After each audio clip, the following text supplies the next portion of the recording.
આજે અહીંયા Tycoon Vadodara through એમની જે ઇવેન્ટ આવી રહી છે ટાઇકોન વડોદરા 3ની એના માટેની પ્રેસ કોન્ફરન્સ બરોડામાં આજે યોજવામાં આવી છે અને આ પ્રોગ્રામનો પર્પઝ એ છે કે જે સ્ટાર્ટઅપ એટલે કે નવા બિઝનેસ આઈડિયાઝ જે છે જે પ્રોબ્લેમ સોલ્વ કરી શકે છે અને એવા આઈડિયાઝને પ્રમોશન મળે, એવા આઈડિયાને પ્લેટફોર્મ મળે, ફંડિંગ મળે અને એના બિઝનેસમાં જે કંઈ નાના મોટા પ્રશ્નો આવતા હોય અથવા ચેલેન્જીસ આવતા હોય એ સરળતાથી દૂર કરી શકે એવા એમ કહેવાય ને કે આઈડિયોલોજી ઉપર આ પ્રોગ્રામ બનાવેલો છે.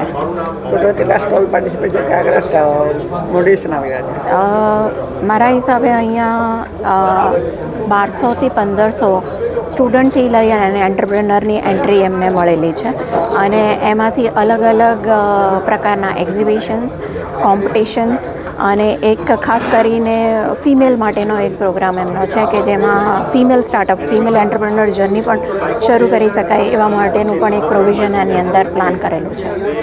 નાના ઉદ્યોગ સાહસિકો ખૂબ સરસ કાર્ય કરી રહ્યા છે. કઈ તારીખે છે ક્યાં સ્થળમાં?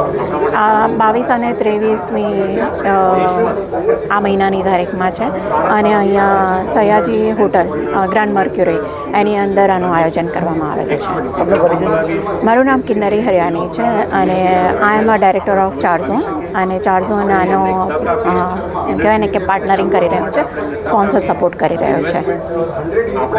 હાજી, આજે આ ટાઇકોનની પહેલાંની જે પ્રેસ કોન્ફરન્સ છે એ બહુ અગત્યની પ્રેસ કોન્ફરન્સ છે કેમ કે આના થકી આપણે આખા રિજનમાં સેન્ટ્રલ ગુજરાતમાં વડોદરામાં બધાને આપણે ઇન્ફોર્મ કરી શકીએ કે આટલું મોટું ઇવેન્ટ જે એક નેશનલ લેવલનું ઇવેન્ટ છે ને જેની અંદર નેશનલ ઇન્ટરનેશનલ લેવલના startups as well as speakers આવી રહ્યા છે, જેમ કે સુરેશ નારાયણન નેસ્લેવાળા, કે જેમ કે શિવ ખેરા, જેમ કે રિયા ચક્રવર્તી, જેમ કે અપૂર્વ રંજન શર્મા, એટલા સરસ ઓલ ઓવર ઇન્ડિયા અને આઉટસાઇડ ઇન્ડિયાથી સ્પીકર આવી રહ્યા છે.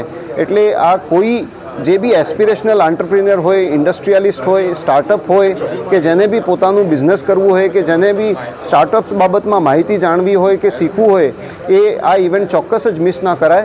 બહુ જ સરસ આ ઇવેન્ટ છે. આની અંદર 1000+ ડેલિગેટ્સ હશે, 200+ સ્ટાર્ટઅપ ફાઉન્ડર હશે, 100+ સ્ટાર્ટઅપ્સ છે, 70+ ઇન્ડસ્ટ્રી છે.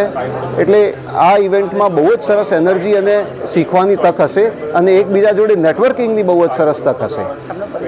ભરત બાફના, ચેરમેન ટાઇકોન.